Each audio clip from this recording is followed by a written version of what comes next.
listening to the WrestleHavoc Podcast on YouTube, where we discuss everything in and outside of the squared circle. We talk all that goes on in the realm of WWE and AEW every week. And now, here's your host, the one that will give you a reality check on pro wrestling, Flamin' Rick, Ricky DeReyes. This is the WrestleHavoc Podcast.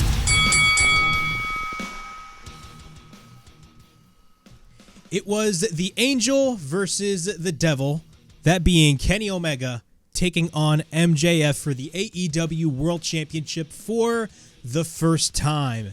What's up, everybody? It is Flamin' Rick, Ricky DeReyes, right here on the WrestleHavoc Podcast, here to review AEW Collision from October 28th, 2023. We got a lot, and I mean a lot of things to talk about right here on the AEW Collision review. Of course, we can't talk about Collision without talking about that amazing main event. The main event being MJF defending his All Elite Wrestling Championship against, of course, the Angel himself, the best bout machine, the best wrestler in the world, Kenny, by God, Omega. What a fucking match. What a fucking match. I don't care what anybody says. That match was frickin' fire. Now, there are pros and cons as to this match being on Collision.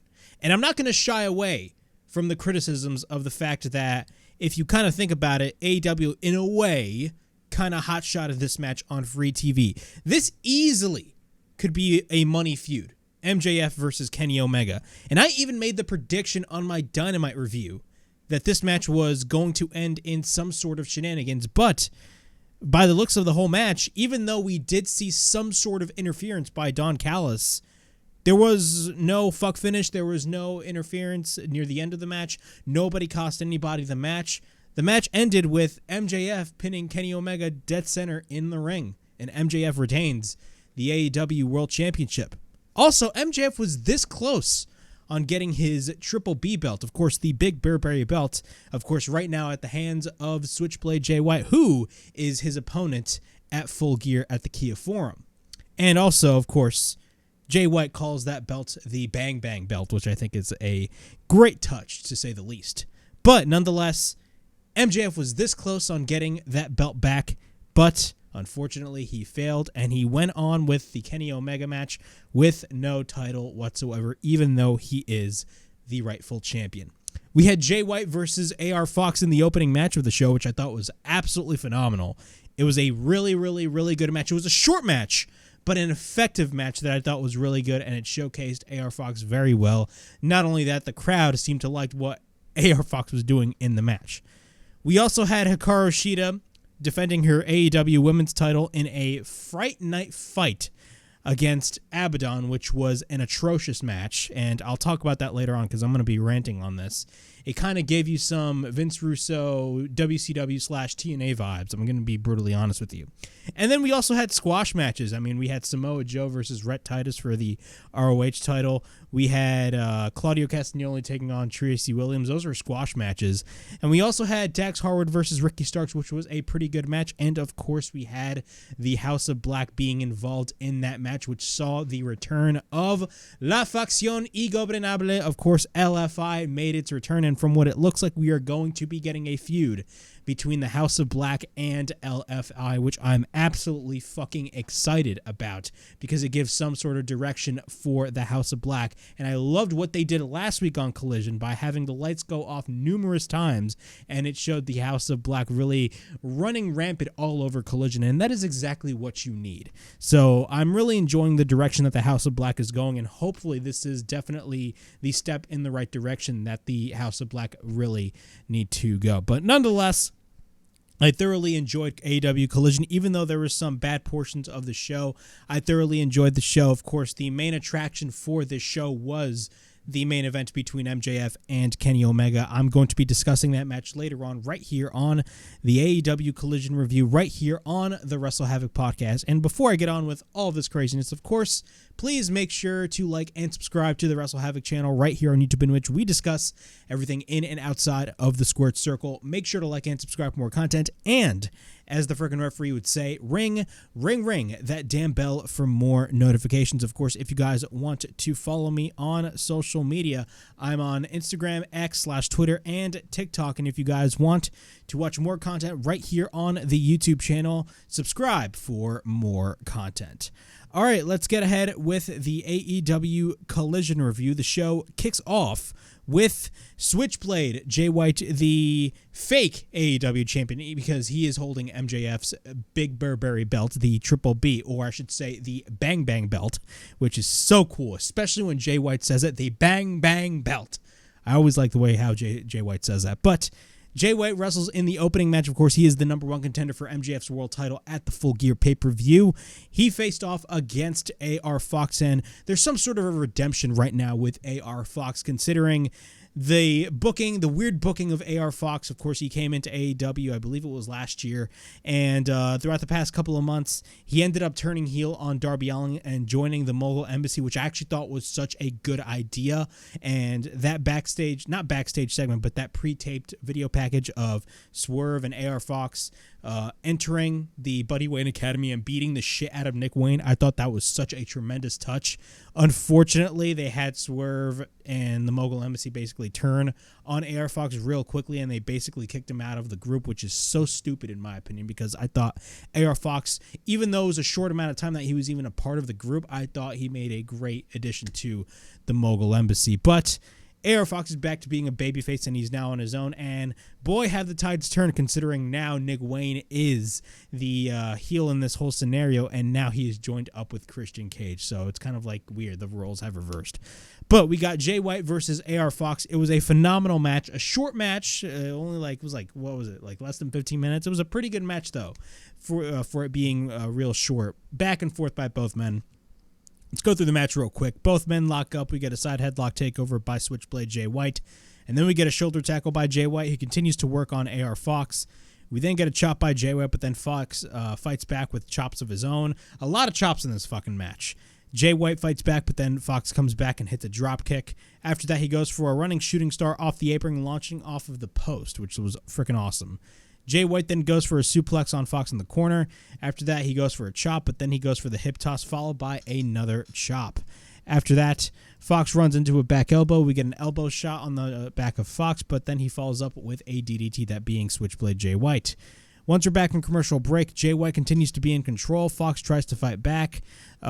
Jay White gets taken to the apron, but he goes over the top rope, but he ends up missing. Fox goes for a senton on Jay White in the ring, and this was my favorite portion of the match.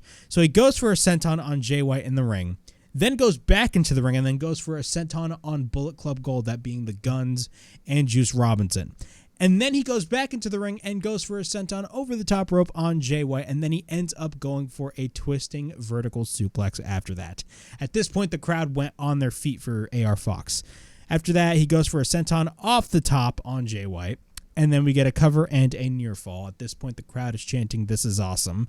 Jay White is on the top, but then he tries to fight off Fox, but then Fox comes back and goes for from what it looked like, it was a modified Spanish fly. We get a cover by Fox and another near fall once again. AR Fox goes to the top, and then he tries to go for the 450, but he ends up missing and landing on his feet. But then he got caught into the half-and-half suplex by Jay White. After that, Jay White ends up hitting the Blade Runner, and we get a cover, and Jay White gets the win in a great opening match to kick off AEW Collision. After the match, MJF immediately comes in, acting like fucking Jimmy Uso out here, but he tries to steal the belt, and he actually grabs the championship, and he ends up getting it. But what happens is Jay White and Bullet Club Gold are in the ring, and Jay White grabs the belt from MJF, and what happens is MJF, even though he's a babyface right now, MJF still has those old MJF tendencies, and he ends up running away to the crowd without the championship. I love how they're telling the story with MJF trying to get his belt back and all the different conflictions regarding MJF. And I love how they're kind of mixing storylines in between right now, with MJF and Jay White, but also all the things going around MJF with everybody gunning after him, considering he is the world champion. We got guys like Wardlow, Kenny Omega, a lot of people going after MJF, Samoa Joe, who's trying to befriend MJF, but at the same time, when he befriends him, he wants something in return. Stuff like that I absolutely enjoy, and that's what we need to see more of on AEW TV, and AEW is doing the right thing with MJF, because from what it looks like right now, MJF is a full-fledged babyface. I don't think he's going to be turning heel anytime soon, and honestly, I think it's the right decision to make, considering the fact that MJF is super fucking over as a babyface right now, and I don't think we need to debate at all whether or not MJF is a good babyface, because MJF knows how to get the job done. He will get the simplest shit over in a heartbeat, and he will become a fucking megastar at the end of the day. So MJF is doing phenomenal as a babyface. But not only that, I love the fact that, they're incorporating, in this whole storyline in general, not in particular on what happened on Collision, but I love the fact that they're also incorporating the mystery on who is behind the devil mask. Even though we didn't get any follow-up on this show, we're going to get some more follow-up on the next few weeks on Dynamite and, of course, headed towards Full Gear. Because at the end of the day, we do not know who the man in the devil mask is going to be anyway. So it's going to be very interesting to see what they do further on down the line as we head closer and closer to Full Gear as MJF defends his world title against Switchblade Jay White. But not only that, this Wednesday on TBS on Dynamite, we're going to be getting Bullet Club Gold taking on MJF and two mystery partners, or three. It was either three or two mystery partners of his own. And if MJF's team wins, MJF gets his belt back for the time being. So I'm excited to see what goes on further on down the line, but overall, this was a great opening match. The Acclaimed backstage, of course, they talk about how they've been Trios champions for now 62 days. Next week on Collision, it is going to be their 69th day, and they are going to be celebrating 69 Day. After that, it looks like Max Caster got a text from MJF, and he says he will be in 69 Day on the front row, but Caster doesn't realize that he's basically getting catfished. This is such a weird-ass storyline with Max Caster and MJF, so I'm just going to move on. After that, we got the Guns. Yes, the Guns are in the ring, wrestling the boys, that being from Dalton Castle, of course, Dalton Castle's boys. This was a squash match, the first of many squash matches that took place on this show. The boys are in control over Austin Gunn, but then Austin fights back. Colton is a legal man, but one of the Guns gets sent to the outside. Then they hit the 310 to Yuma, and then they get the win. It was a pretty simple match, only to put the Guns over.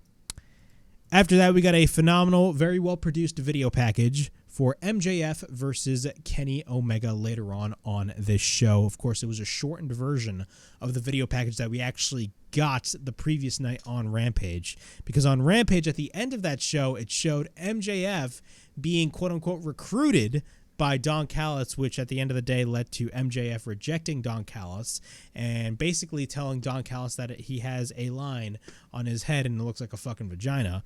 But we also, in the end of that video package, saw Kenny Omega being confronted by Jay White. So a lot of parallels and a lot of things are going on in this whole scenario, and I'm fucking down with it, man. More story, more story, more story. That is exactly what AEW needs right now, and you love to see it. We get a video package of Danhausen as well. Danhausen, they've been airing a lot of video packages of Danhausen. Pretty much looks like he's going to be making his return. Then we get Ryan Nemeth backstage. Ryan Nemeth, of course, he talks about how he has a huge surprise. And when I first saw this segment, I immediately thought, oh my God, they're going to bring in Dolph Ziggler, because he'd fit perfectly in AEW considering he's no longer with the WWE anymore. But instead, they showed CJ Perry's office. And he basically wants CJ Perry to open the door, but instead of being CJ Perry, it's Miro, and Miro just beats the shit out of Ryan Nemeth. So, looked like we ain't going to be seeing that Ziggler reunion anytime soon. Here's a match that I absolutely fucking despised. I'm talking about Hikaru Shida taking on Abadon for the AEW Women's Championship in a Fright Night fight. Of course, this match is basically to, quote-unquote, celebrate Halloween. And this match was way too fucking gimmicky. And this match was absolutely freaking terrible. I'm a big fan of Hikaru Shida, but I'm going to be brutally honest, and it's not her fault. They're putting her in, they're just giving her match after match after match, and there's just basically no direction. They're basically, what they're going to be doing at Full Gear is they're going to be feeding Hikaru Shida to Toni Storm. And honestly, I'm not mad about that, because at this point, Toni Storm, even though the women's division right now in AEW is in fucking shambles, like, Toni Storm is like the only saving grace of that entire women's division. So I wouldn't be surprised if they fed Hikaru Shida to Toni Storm. But Hikaru Shida took on Abadon, and Abadon, I believe, won, what was it, a 4-way on Rampage the previous night. First off, Abadon hasn't even been on TV in fucking ages, as far as I'm concerned. And I don't want people to say, oh, she's been on Ring of Honor or she's been on, Rampage. Look, I ain't going to watch everything, okay? But I'm going to be brutally honest, and I don't mean this with, I really do not mean to be disrespectful, because, at the end of the day, these are human beings, but I am not a fan of Abadon. I never was a fan of Abadon. I think her gimmick is way too, I don't want to say, look, it's okay to be a character in wrestling, but I think her character is just way too over the top. Like, I understand there's characters in wrestling like The Undertaker and Kane, but like Abadon is just way out there. And like you could say Toni Storms is way out there as well, but like Abadon is like way, way, way out there. And I'm not really that big of a fan of like supernatural type characters in all of wrestling anyway. I'm not the biggest Abadon fan, with all due respect. And I know a lot of fucking WWE fans that shit on AEW fucking love Abadon, apparently. But this was not a good match. I thought this match was fucking stupid. I thought this match was absolutely atrocious. This is the type of shit that you'd see in 2009 TNA with Vince Russo running the charge. This is the type of shit that you'd see on 2000 WCW, with all due respect. I thought this match was dog shit. I mean, Hikaru Shida has been in 2 matches in back-to-back, not back-to-back nights, but back-to-back shows in which those matches were not good. The match that she had with Ruby Soho this past Wednesday on Dynamite was not good. Like, it from a booking standpoint, it was just, like, sloppy on all levels. Just sloppy on all levels, because there was one spot in which basically Ruby Soho, like, Shida took the spray paint off of Ruby Soho, and then Ruby Soho grabbed the belt while the referee was, quote-unquote, distracted with Hikaru Shida, but all of a sudden she grabbed the belt and she goes into the ring, and the referee's, like, right there. So, like, that was just whatever. It was just absolutely stupid. The match that she had with Ruby Soho was just bad. And this match, I don't give a shit what anybody says, was way worse. I don't care if the crowd was invested. I don't care. In my opinion, I didn't like this match. This match was dog shit. We got a side headlock by Shida, a shoulder tackle by Shida. We get the head scissors by Abadon. Abadon has a bono. Oh, yeah, and by the way, there's like a bunch of Halloween decorations all around the ring, so you can tell this is overly gimmicky. Shida has a fake tombstone, but it breaks immediately. I assume that tombstone is made out of foam. She hits a drop kick. Shida goes for repeated right hands, and then she hits a drop kick off the top. She goes to the outside, but then she can't find Abadon. Abadon is under the ring, and then she tries to drag Shida under the ring, but then immediately Abadon pops up once again. She ends up hitting an elbow shot, and then she has a trash can lid, and then she hits her with the lid. After that, Abadon is in control. Once we're back from commercial break, Abadon continues to be in control. Shida ends up bringing out a broomstick, and she's acting like she's fucking Harry Potter. She goes to the top, and she's acting like she's going to be playing Quidditch. And basically, she drops down, but both women end up hitting a double clothesline on one another. Abadon has a baseball bat, but then Shida chokes Abadon with it. We get a series of kicks by Shida, but then runs into a lariat by Abadon. And then we get a roll-up by Abadon and a near fall, but then Shida, she sends Shida to the middle turnbuckle. She drops a shit ton of candy on the ring mat, and what was funny was that Tony Schiavone on commentary mentioned the fact that, oh my god, if wrestling fans would have immediately thought that was thumbtacks. Yeah, and yeah, that would have been much better. If anything, like, I know thumbtacks is dangerous and all, but like, if you wanted to make this match a little more edgier, it would have been way better if you used thumbtacks instead of fucking candy, but that's just my opinion. Abadon goes to the top. She ends up hitting a blockbuster on the candy. And then we get a cover into near fall. We get a roll-up by Abadon, and then we get a roll-up by Shida, but then Shida has a kendo stick. She hits Abadon in the head, and then she goes for the running knee, and then we get a cover and a near fall. Then she places a pumpkin on her head. She hits the katana, and we get a cover, and Shida retains the AEW Women's title. a terrible match, and I don't want to see this match ever again. After the match, and here's actually the saving grace of the women's division, Timeless Toni Storm comes out and she dances around. She lays down on the announce table. Great stuff, and she steals the spotlight. Of course, we are on the road to Full Gear, in which we all know she is going to take that women's championship from Hikaru Shida. Nothing against Hikaru Shida, but let's be brutally honest, AEW has no direction with Hikaru Shida as champion. She should have never lost that title to begin with. They only put the belt on Saraya for the moment. That is it. They had no direction with Saraya whatsoever. The Outcast is such a failed experiment at this point. It's been a failed experiment since the get-go. Moving on. We got a video package of Ricky Starks versus Dax Harwood, and then we had a video package of the history of Keith Lee and Shane Taylor, dating back to their days in Ring of Honor. After that, we got another squash match, this time with, of course, the Samoan submission machine, the true king of television, the current ROH World TV Champion, and this match is for the Ring of Honor World TV Champion as Samoa Joe defends his title against Rhett Titus. Again, this was basically a squash match. Yeah, Rhett Titus did get a little bit of offense in this match, but Samoa Joe got the win. Titus goes for repeated strikes. He runs into a back elbow, or an elbow by Joe, I should say. We get repeated rights by Joe, but then we get a back elbow and an enziguri by Joe in the corner. Chop by Joe. Basically, Titus goes to the top. Joe is like, nope, after Titus misses the crossbody, so that was hilarious. I always love when Joe does that. After that, we get a chop by Joe. He takes Titus to the top, but then we get a running boot by Titus, but then we get a second running boot by Titus. Then Titus runs into a Uranage by Joe into the corner, and then he applies the Coquina Clutch, taps out, and Joe retains the ROH World TV title. After that, Claudio Castagnoli, in a pre-taped video package, talks about how Bryan Danielson right now has a broken orbital bone, and he's talking about the injury that Bryan Danielson suffered at the end of AEW Dynamite, and apparently that injury is not a part of a work, and apparently that injury is real. So for like the second time, Bryan Danielson is injured, and that absolutely sucks. And apparently he's going to be out for the rest of the year, which absolutely, I believe that was what was reported. I got to go back and check, but if that is the case, that sucks. It just absolutely does suck, because Bryan Danielson, man, you know, he's one of the highlights of AEW, and you just don't want to see a guy like him just get injured at the worst possible time. But he talks about how Bryan Danielson has a broken orbital bone by either a Rainmaker or an Orange Punch. We do not know. He will make Orange Cassidy and Okada pay, and he challenges Orange Cassidy for the International Championship this Wednesday on Dynamite.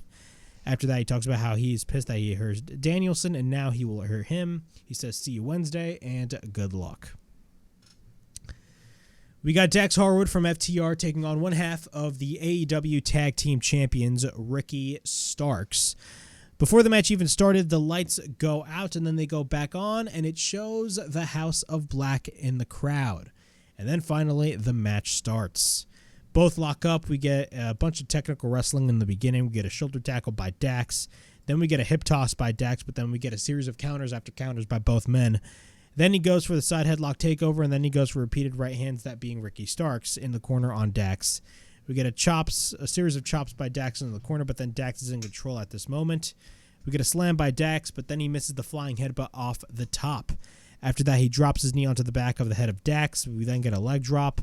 Both men exchange strikes. Then Starks gets taken to the outside. Dax gets caught onto the apron, but then he slaps and chops, that being Ricky Starks, slaps and chops Dax. Then Starks hits a suplex on Dax on the ramp. Once we're back from commercial break, Dax is on the top. He hits a superplex off the top, but then we get a lariat by Starks on Dax Harwood. We then get repeated rights by Dax countering the Rochambeau. Then Dax goes for the inside cradle, and we get a near fall. We get a roll-up again by Dax grabbing the tights. Then after that, Dax ends up hitting a lariat after that. Dax goes for a brainbuster. We get a cover into near fall, but then Dax runs into the post shoulder first when Ricky Starks ducks. After that, Starks runs into a knee, but then Dax hits a pile driver. We get a cover by Dax, and Big Bill slides Dax off of the ring. And the referee, quote-unquote, didn't see it, which honestly I assume the referee sees it. One big complaint that I always have with AEW is the referees, man. I don't know who is training these referees, but like the referees in AEW, I don't know the way that they book I don't want to say they book the referees, but like the way that they portray the referees, they're making the referees look so dumb in many of these fucking matches. Dax Harwood gets distracted, Starks hits the pile driver, and then we get a cover, and he wins the match. After that, the lights go out. Julia Hart is on the stage, and then the lights go back out, and then they go back on. The House of Black is surrounding Big Bill, and this is such a cool visual. But then they end up turning to FTR. But what happens is LFI. Yes, they've been airing video packages throughout the past couple of weeks on Collision of, building up to the return of La Facción Ingobernable, and LFI finally comes out. Of course, I'm talking about Preston Vance, I'm talking about Rouge, Dralistica. Those guys come out, and they stare at Dax Harwood, but they turn to the House of Black, and a brawl breaks loose, which I absolutely love, and that is the type of shit that we need on AEW TV more often. And from what it looks like right now, we're going to be getting a feud between the House of Black and LFI, which I'm absolutely freaking excited about. That is a feud that I definitely want to see. After that, Andrade El Idolo is backstage. He talks about how he is a businessman, and this is his business and nobody else's. Interesting. After that, we got Chris Statlander backstage with Willow Nightingale and Sky Blue.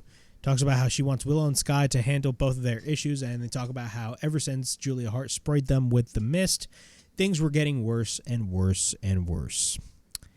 After that, we got a squash match between Claudio Castagnoli and Tracy Williams, in which Claudio Castagnoli just squashed the shit out of Tracy Williams. Claudio immediately goes for the uppercut, and he goes for repeated elbows, and then he hits a furious lariat, and from what it looked like, that was a Rainmaker.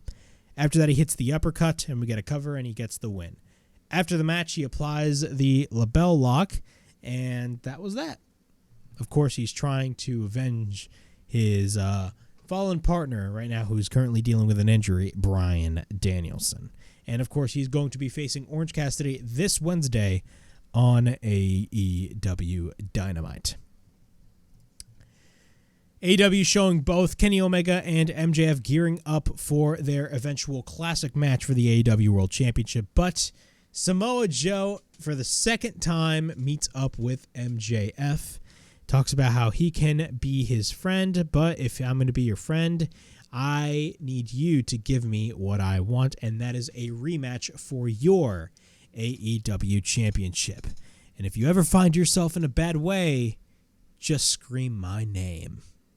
Interesting. This is the second time Samoa Joe has approached MJF. Again, I love the different layers in this story. There's one layer with MJF and Adam Cole, but right now Adam Cole's currently injured as far as we're concerned.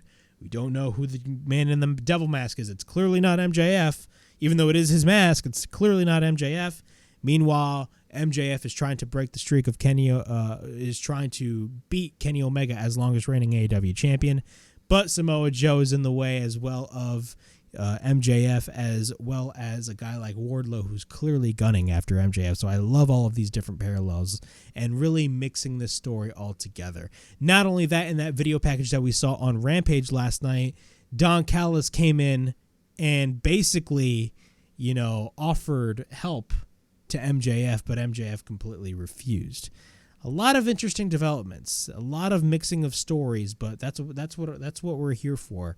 And the parallels are really starting to really come together, and the pieces are starting to come together, and they will become closer together as we head towards Full Gear, and of course as we head towards World's End, which is very interesting because World's End is going to be taking place December 30th.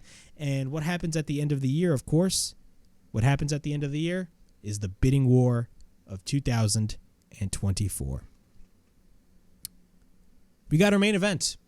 We got the main event as MJF defends his AEW World Championship against the best bout machine, Kenny Omega, for the AEW World Championship. How did we get here? Well, this feud all started from Being the Elite. If you guys do watch Being the Elite, I know a lot of people do not watch Being the Elite. I kind of catch Being the Elite. Sometimes I don't watch it every week like I used to, unfortunately. But MJF showed up on Being the Elite a couple weeks ago, And basically he was putting over the Young Bucks and Kenny Omega, all that stuff. But then he says, I believe it was 26 days, bitch. Same way, go handshake on Kenny Omega, but then goes close to him and says 26 days, bitch. And then all of a sudden they encounter on Dynamite weeks later. And then they do the exact same thing. And then, of course, this past Wednesday on Dynamite, Kenny Omega challenged MJF to a match on Collision for the AEW World Championship as Kenny Omega is defending his longest reigning day as AEW World Champion because MJF is this close to becoming the longest reigning AEW champion. That is the whole gist of the story when it comes to Kenny Omega versus MJF. Now, there are pros and cons for this match to happen, and the biggest con for this match is the fact that if you really think about it, it kind of looks like this match is being hot-shotted on Collision. Let's be brutally honest. The Collision ratings are what they are. They're not good ratings whatsoever. It is a Saturday night. Not a lot of people watch TV on a Saturday night. Plus, you got WWE PLEs, you got UFC pay-per-views, you got a lot of shit happening on Saturdays on a constant basis. Anyway, the Collision ratings are low, and this is clearly a ratings ploy. But at the same time, I even made the argument on the Dynamite review there could possibly be a bigger story regarding MJF and Kenny Omega. What if there is an eventual multi-man match in which Kenny Omega has to defend his AEW World title at World's End, considering that is the bidding war of 2024. I also made the prediction that this match was going to end in some sort of controversy, either a time limit draw or somebody's going to cost someone the match, and most likely I thought Don Callis was going to cost Kenny Omega the AEW World Championship. And yes, Don Callis did come in during this match near the end, but he didn't cost Kenny Omega the title. MJF beat Kenny Omega clean dead center in the middle of the ring, which is interesting because Kenny Omega has been in some way, shape, or form kind of on a losing streak at this point.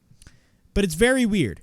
Even though I liked the match itself, the match was a freaking classic. I'm a little concerned on the fact that they had MJF pin Kenny Omega because after they shook hands, I had the concern of, oh my God, they're not going to revisit this match, are we? Because these guys can easily sell you pay-per-view buys, and these guys can easily sell tickets the way you would promote this match on a pay-per-view. This match is a fucking dream match waiting to happen, and it already did happen on free TV, but again, this match could easily main event a pay-per-view. It could easily main event a pay-per-view.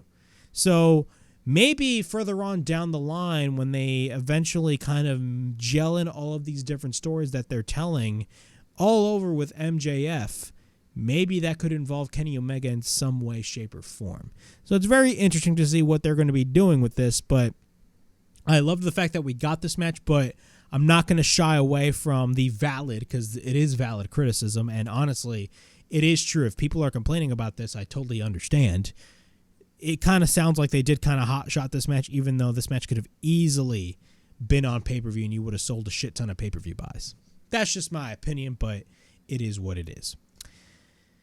Let's go through the match because the match was fucking awesome. I absolutely loved this match. The crowd is going absolutely ballistic. And by the way, this match only had roughly around 2 commercial breaks, and each one of those commercial breaks were 90 seconds long. And the reason why that is important is because usually during Rampage, the picture-in-picture commercial breaks are 90 seconds. Usually on Dynamite or on a Collision, they're like maybe 2 or 3 minutes. So 2 or 3 or even 4 minutes. They're much longer than a Rampage commercial break. So that was great to see. It goes to show you that, yeah, this match was treated like a big deal, as it should be, because we've never seen this match before. Not only that, I don't think we've seen Kenny Omega and MJF until now and until a couple of weeks ago interact in the same ring. So, like, that is awesome to see. And again, I hope we get to revisit this match on pay-per-view because this match was just way too good in my opinion. But the crowd is going crazy. We get a side headlock by Kenny. MJF counters. We get a side headlock by Kenny once again. MJF walks over Kenny and does the strut, which was hilarious. We get a roll-up by MJF, and we get a near fall. We get a side headlock takeover by MJF, but then we get the head scissors by Kenny, and then they go in reverse We get the side headlock takeover by Kenny, but then MJF ends up countering with the head scissors, so I loved that visual right there. MJF then, of course, in almost every single MJF title match, MJF offers a handshake and says sportsmanship, which would then bring out a sportsmanship chant by the audience. After that, both men shake hands, but MJF, being the douchebag that he is, he ends up going for the thumb to the eye of Kenny Omega. MJF then gets dropped to the outside. After that, Kenny goes for the somersault over the top rope, but then MJF goes back into the ring, and MJF looked like he went for a backward shooting star press over the top rope on the outside. That is something that AJ Styles in 2005 would have done. Holy fucking shit, that was badass. Once we're back into the ring, we get a crossbody by Kenny, but then Kenny gets caught. MJF hits the backbreaker, but then we get a near fall. Then we get a side headlock applied by MJF on Kenny, but then Kenny goes for a series of right hands. Max, it looked like, hit a Northern Light suplex, and then MJF drives, and he basically plants him down on his head with a DDT. And yes, I said with his head because it clearly looked fucking brutal via the replay. Kenny then sells his head. MJF ends up mocking Kenny Omega at this point. Typical MJF. He gets caught into the Snapdragon suplex. We then get the dropkick onto the kneecap of MJF, but then we get the Couture Crusher by Omega. After that, we get a cover and a near fall.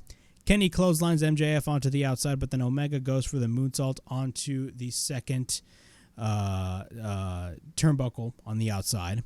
After that, Omega goes to the top rope. We get a dropkick onto the back of the neck of MJF. We get a cover and a near fall. He picks up MJF. After that, he goes for the You Can't Escape moonsault. MJF gets the knees up, but then MJF regains control. He bumps the head of Kenny Omega repeatedly. And then he goes for repeated right hands. He then bites the head of Kenny Omega, and then he arm whips Kenny into the corner. And then he sends up the kangaroo kick by doing the kangaroo pose, which always pops the crowd. And then he hits the kangaroo kick, sending Kenny to the outside, which got an even louder pap, to say the least. Did I say a louder pap? A louder pop, to say the least. After that, he tries to go for the tope, but Kenny ends up coming back, and then Kenny hits a neck breaker. We get a cover by Kenny and a near fall, but then MJF retreats to the outside. Kenny goes for the baseball slide, landing MJF on the front of the announce table, but then Kenny brings out a table from under the ring. At this point, a table is set up on the outside, and then he goes for the sunset flip. After that, we get a roll-up by Kenny, but then MJF ends up going for a bridge, or I should say MJF counters, Kenny goes for the bridge, and then we get a near fall, backslide by MJF, and then the near fall. So basically, they're just trading back and forth. This is like a Bryan Danielson and Zack Sabre Jr. in which they were kind of countering each other's roll-ups. Usually you would see that a lot nowadays, but it's such a great visual. After that, Kenny goes for the buckle bomb into the corner, and then MJF comes back after a lariat by Kenny Omega, hits a lariat on Kenny Omega. Both men are on the apron. Both men exchange strikes. We get a knee by Kenny. Kenny then hits a Snapdragon suplex on the apron. After that, we get a bunch of holy shit chants by the crowd. Kenny then goes for a gut wrench powerbomb, or a doctor bomb, through the table on the outside, which then leads us to our first commercial break, the first of two commercial breaks that only lasted 90 seconds each. Tony Schiavone was very clear when he said that on commentary. Both men make it back into the ring, but then both men exchange strikes. We get a poke to the eye of Kenny by MJF, but then MJF runs into a knee. MJF then goes for the rolling elbow. Then we get a knee again by Kenny. Kenny sets up the one-winged angel, and this spot was fucking awesome. So he sets up the one-winged angel, but then MJF counters into the Poison Rana. But Kenny, after getting hit with the Poison Rana, which is a brutal move in and of itself, Kenny gets his ass back up and hits a fucking Poison Rana of his own. If that is not brilliance, I do not know what is. I feel like fucking broken Matt Hardy. This shit was broken brilliance, for God's sakes. Both men are down. MJF is on the top, but then he goes for the double stomp onto the arm of Kenny. We get a knee strike by Kenny on MJF.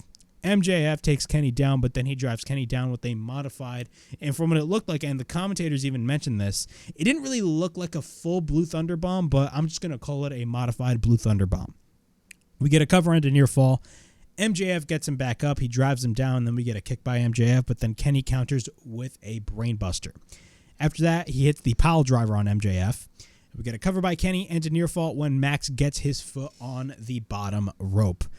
Once we go to our final commercial break for only 90 seconds, by the way. Kenny gets MJF up. Okay, now we're back from break. He drops MJF onto the barricade back first. Kenny then exposes the padding on the top of the barricade, but the referee bans Kenny from doing any particular dangerous move. But then Omega takes MJF back into the ring. Kenny goes to the top, but then MJF gets up, but then he drops the ropes, knocking Kenny down. After that, MJF goes to the top rope, and then basically he goes to the top rope, and he basically humps the face of Kenny Omega on the top rope, which was disgusting to say the least. After that, Kenny drops MJF onto the turnbuckle face first. That's some fighting back spirit right there by Mr. Kenny Omega. Then we get a knee to the back of the head of Max, and then he goes for the Snapdragon. Then we get a knee strike by Kenny, but then we get a cover and a near fall. Kenny goes for the V-trigger, but then Kenny goes for a second V-trigger. Then he picks MJF up, but then MJF escapes. At this point, Don Callis comes out. And basically, Don Callis is on the apron, but then MJF ends up going for a roll-up. Kenny goes for the roll-up. We get a V-trigger by Kenny, and we get a cover and a near fall. So Don Callis comes out. He's on the apron. Don Callis gets caught by the referee, and then he gets banned. So that is the last that you will see of Don Callis in this match. As soon as Don Callis came out, I immediately thought, oh shit, the Don Callis family is going to cost Kenny Omega this match. But we did not see that. We only saw Don Callis just come out and then get banned by the referee. That's really all. That was really his only purpose in this match. Everything else immediately after Don Callis got banned was a clean match. MJF goes for the roll-up. Actually, no. Don gets banned from the referee. Kenny picks MJF up, but then MJF escapes with the roll-up, but then Kenny goes for the roll-up. We get a roll-up again by MJF, so both men are just rolling each other up. After that, we get a Kenny's on the apron. We get a knee by MJF, but then MJF ends up going for the Heat Seeker. But we get a cover by MJF and another kick out. MJF is on the top, but then he tries to go for the Panama Sunrise, which is, of course, Adam Cole, his best friend, Adam Cole's move. But what happens is Kenny catches MJF, and then he goes for the roll-up. After that, we get a near fall. Then after that, Kenny Omega is basically placed upside down on the top rope, which leads to MJF to get the opening and hits the super kick, which then leads to Kenny to go back down. MJF goes back up, and then he finally hits the Panama Sunrise on Kenny Omega. After that, he then takes Kenny to the middle rope. He hits the Heat Seeker, and we get a cover, and MJF wins the match 1, 2, 3, pinning Kenny Omega and retaining the AEW World Championship. After MJF celebrates the win, of course, he gets, Kenny Omega up, or Kenny Omega gets up, and both men shake hands, and both men have respect towards one another. Meanwhile, you have guys like Samoa Joe, Wardlow, watching guys like, of course, MJF in the ring. Meanwhile, you got Bullet Club Gold watching this match as well backstage, as well as you got guys like Will Hobbs watching this backstage. Of course, Will Hobbs is now a part of the Don Callis family, and Kenny Omega is still feuding with the Don Callis family. So a lot of interesting developments happening after the match, but that was the match that concluded Collision. Overall thoughts on this Kenny Omega and MJF match. This match was off the frickin' charts. I loved this match. I mean, could we have gotten this match with more build and on pay-per-view, even though it does have a story behind it, which, if you think about it, the story does make sense. I really do wish this match could be on a main event of a pay-per-view. Not only that, I really want to see verbal back and forth by both Kenny Omega and MJF. Hopefully further on down the line, whatever they're going to be doing, we'll eventually see a rematch between Kenny Omega and MJF, because these men, the chemistry that they have is off the freaking charts, and I think AEW needs to understand that, bro, there is money to be made with Kenny Omega and MJF. I've always said this about Kenny Omega, man. Kenny is one of the best wrestlers in the world, and I'm enjoying what he's doing in AEW. I've been enjoying everything that he's been doing in AEW ever since the company started, of course, with him tag teaming with Hangman Page, to, losing the tag team titles and then winning the AEW World title. I thought his AEW World title run was absolutely phenomenal. He had some of the best matches in his AEW run. But one thing that I want, now granted, I don't know if we're ever going to get that, But one thing that I want that to AEW to do, like hopefully further on in the future, is, bro, I want a babyface Kenny Omega to be the AEW World Champion. Imagine a babyface Kenny Omega, bro. He'd be the biggest babyface in the fucking company. But right now, that is not the case. That honor goes to MJF, and rightfully so, because MJF right now, I don't want to say he's having a career renaissance. He's always been great, but this new babyface MJF just fits so well. It just fits so well, and you just get to see another side of MJF. You still have that old MJF, but you really get to see another side of MJF that, you know, AEW hasn't really tapped in before. They've tapped in like at least once, but like, or maybe even twice, but like they didn't really go full-fledged with it, and rightfully so. But now, since MJF is pretty much a full-fledged babyface, shit can't go nothing wrong, because the crowd absolutely loves MJF. It's kind of similar to in WWE. I mean, you got a shit ton of babyfaces right now that can just gravitate towards the audience. Like Cody Rhodes, man, he is super over with the audience. Jay fucking Uso is the definition of a cool babyface. MJF is also the definition of a cool babyface. But overall, this was a phenomenal match. Hopefully we get to see a rematch between both of these men. Yes, could it have been on pay-per-view? Yes, I understand, and those are valid arguments, but I'm totally fine with this match happening on Collision at the end of the day. But yeah, that was Kenny Omega versus MJF, and that was my AEW Collision review from October 28th, 2023. Overall thoughts on this show: I thought this was a pretty good show. Of course, this show was built around the main event between Omega and MJF, and nothing really else. I mean, we did have great matches. We did have Dax Harwood versus Ricky Starks, and we did have Jay White versus AR Fox. But aside from those three matches that we saw on this show, everything else on the show just didn't really matter if you really think about it. So yeah, those are my thoughts on Collision. Overall, I thought it was a pretty good show, and the main event definitely made up for all of the bad that I saw on this show as well. But yeah, that was my AEW Collision review from October 28th, 2023.